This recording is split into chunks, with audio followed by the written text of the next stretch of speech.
They say it strikes without warning. Its attacks cannot be predicted, and they show no pattern. It makes fools of even the smartest who think they can stop it, and it lives inside of us, so it cannot be departed. No matter who you are, you have and will continue to fall victim to. Now, I'm sure we're all familiar with brain farts and what they're like.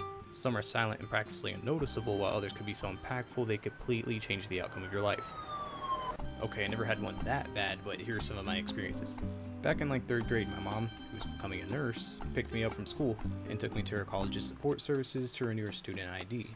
I wasn't really sure how this is supposed to play out, and I didn't want to look like a lost kid in front of all these college students, so I just silently analyzed everything. When the whole process was done, my mom packed up everything except her new student ID. I saw this, but instead of saying something, I had a brain fart. The card's right there, but she didn't take it. Maybe they'll send it to her through the mail? Yeah, that makes sense. They'll definitely mail it to her.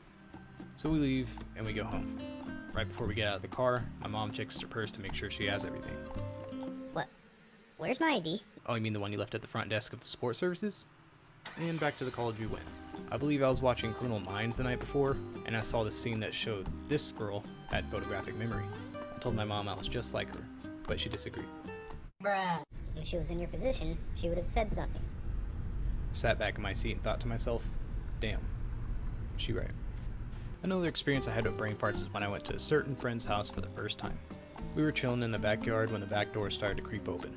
Right then and there, my friend, who we'll just call Leah, announced, Oh, sorry, I forgot to tell you guys I have a chihuahua. She's chill. Just don't run. I heard her loud and clear, but a fart in my brain decided it had better things to do than to listen to Leah. As soon as that dog took one step out the door, I dipped into the corner of the backyard, which actually didn't create much distance since it was only 7 feet away, and I couldn't jump the fence. Anyways, I don't think this dog previously had any intentions with hurting me, but after watching me look like an idiot, she was gonna do everything in her power to decapitate my left leg. After about 5 seconds of this beast going ballistic on me, Leah just swoops in and picks her up. Bro, that's all it takes to get her to stop. Sorry, Daisy's a bit of a biter. I know, Daisy just took a bit of my leg off, and I still have the scar to this day. This reminds me of another incident with dogs and fences, except I was the only one not having a brain fart in the group. Me, my friend, and his 2 brothers were playing with an inflatable ball in their backyard. Eventually, one of us knocked the ball into the neighbor's yard, and I decided I was going to be the one to retrieve it. I was in my preteens at the time, so by then I was pretty good at jumping fences. With one leg on the other side, I felt like I was going to regret jumping over without asking if they had any pets. So I asked, do they by chance have a dog? Well, I guess.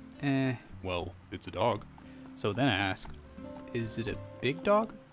And I got the same responses. I wasn't going to jump over until I knew what I was up against.